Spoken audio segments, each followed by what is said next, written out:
नमस्कार दोस्तों, आज हम आपको ले चलते हैं महाराष्ट्र के नासिक जिले में स्थित पवित्र त्र्यंबकेश्वर ज्योतिर्लिंग मंदिर की ओर। स्क्रीन पर आप देख सकते हैं कि मुंबई से त्र्यंबकेश्वर पहुंचने में कितना समय, कितना खर्च लगेगा और कौन-कौन से यात्रा के साधन उपलब्ध हैं। अगर आप त्र्यंबकेश्वर मंदिर में लंबी लाइन से बचना चाहते हैं तो यहाँ मिलता है VIP दर्शन पास, जिसकी कीमत सिर्फ 200 रुपये प्रति व्यक्ति है। सारे डिटेल्स स्क्रीन पर उपलब्ध हैं, बस आप आधार कार्ड या कोई पहचान पत्र अपने साथ ज़रूर रखिए। ये पास आपको मंदिर की एंट्रेंस पर बने काउंटर से ऑफलाइन मिल जाता है और चाहें तो आप इसे ऑनलाइन ऑफिशियल वेबसाइट पर भी ले सकते हैं। ध्यान रहे, श्रावण या ज़्यादा भीड़ वाले दिनों में ये सुविधा बंद भी हो सकती है, इसलिए जाने से पहले जानकारी ज़रूर लें। शिवलिंग का दर्शन पहले तो CCTV स्क्रीन पर ही मिलता है, क्योंकि कतार वहीं से शुरू होती है।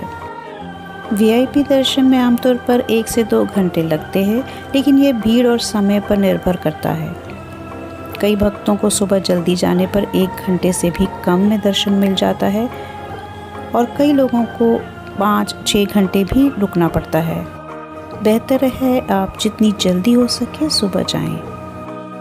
कुछ ज़रूरी बातें। त्र्यंबकेश्वर मंदिर सुबह 5:30 बजे से रात 9 बजे तक खुला रहता है। सबसे बढ़िया समय है सुबह 8 बजे से पहले, तब आपको जल्दी दर्शन मिल जाते हैं। यहाँ ड्रेस कोड भी ज़रूरी है। महिलाओं के लिए छोटे कपड़े या स्लीवलेस की अनुमति नहीं है और पुरुषों को शॉर्ट्स पहनने की अनुमति नहीं है, इसलिए साधारण भारतीय पहनावा ही रखें। हाँ, अगर आप गर्भगृह में जाकर शिवलिंग को स्पर्श करना चाहते हैं या पूजा करना चाहते हैं तो मर्दों को धोती और वस्त्र पहनना पड़ता है। महिलाएं अंदर तक नहीं जा सकती, उन्हें बाहर से ही दर्शन करना होता है। चलिए इस मंदिर के इतिहास से जुड़ी कुछ कथाएं आपको सुनाते हैं। यह तो आप जानते हैं कि यह मंदिर भगवान शिव के 12 महत्वपूर्ण ज्योतिर्लिंगों में से एक है और इसकी विशेषता ये है कि यहाँ भगवान शिव के साथ साथ भगवान ब्रह्मा और भगवान विष्णु के भी दर्शन होते हैं। माना जाता है कि भगवान शिव ने अपने त्रिशूल से धरती को चीरकर यहाँ गोदावरी नदी को जन्म दिया। प्राचीन कथाओं के अनुसार ऋषि गौतम पर झूठा गौहत्या का दोष लगा, तब उन्होंने कठोर तप किया और प्रसन्न होकर भगवान शिव ने स्वयं यहाँ प्रकट होकर गोदावरी नदी को जन्म दिया। तभी से यह स्थान कहलाया त्र्यंबकेश्वर, यानी 3 नेत्रों वाले भगवान शिव का स्थान।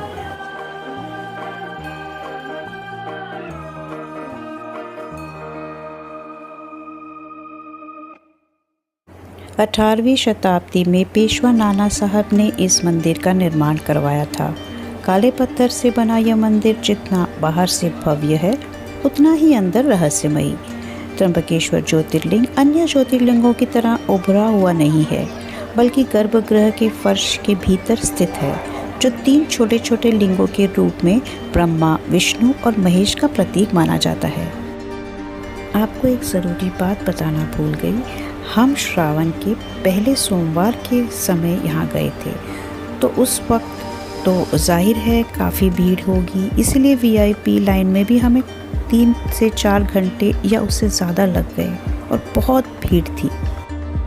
एक जगह पर VIP लाइन और सामान्य लाइन आपस में मिल जाती हैं, इसलिए यहाँ से आगे बढ़ना और धीरे हो जाता है।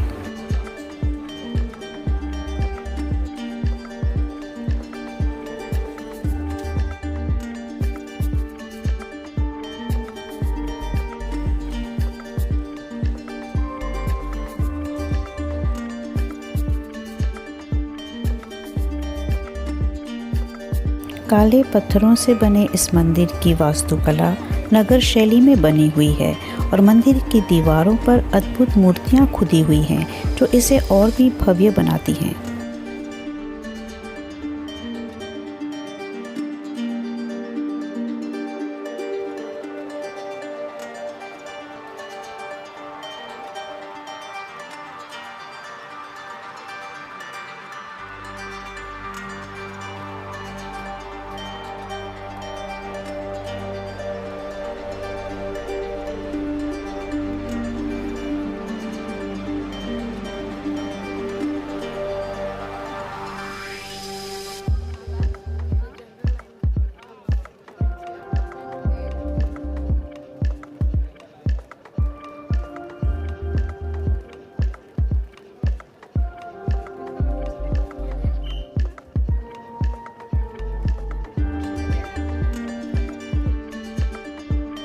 यह मंदिर काल्प सर्प दोष और पितृदोष की विशेष पूजा के लिए भी प्रसिद्ध है, इसलिए देश भर से लोग यहाँ श्रद्धा से आते हैं। गर्भगृह में शिवलिंग काफ़ी नीचे है, इसलिए आपको ऊपर लगे शीशे यानी आईने में देखकर दर्शन करने पड़ते हैं। ध्यान रहे, यहाँ रुकने की इजाज़त नहीं होती। पुजारी और सिक्योरिटी लगातार भक्तों को आगे बढ़ाते रहते हैं, इसीलिए दर्शन करते समय जल्दी और मन से प्रार्थना करें, क्योंकि ज़्यादा देर रुकना नहीं दिया जाता।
एक और ज़रूरी बात, हर 12 साल में कुंभ मेले का आयोजन यही नासिक में होता है, जहां लाखों श्रद्धालु स्नान करने आते हैं। और सबसे रोमांचक खबर, साल 2027 में भी यही होने जा रहा है भव्य कुंभ मेला। लाखों श्रद्धालु एक साथ हर हर महादेव के नारों के साथ गोदावरी में स्नान करेंगे और पूरा त्र्यंबकेश्वर दिव्य ऊर्जा से गूंज उठेगा। कहते हैं यहाँ सच्चे मन से जल चढ़ाने वाला हर दोष से मुक्त हो जाता है। तो अगर आप भी शिव भक्त हैं या आध्यात्मिक ऊर्जा का अनुभव करना चाहते हैं तो इस पवित्र स्थान की यात्रा ज़रूर करें। और बारिश के मौसम में तो आसपास की नदी, पेड़ और हरियाली देखते ही बनती है।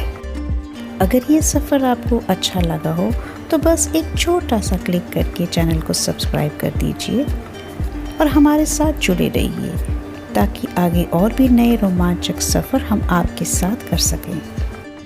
चलिए साथ मिलकर बोलें, हर हर महादेव, ओम नमः शिवाय। Thank you so much for watching. See you next time. Bye bye.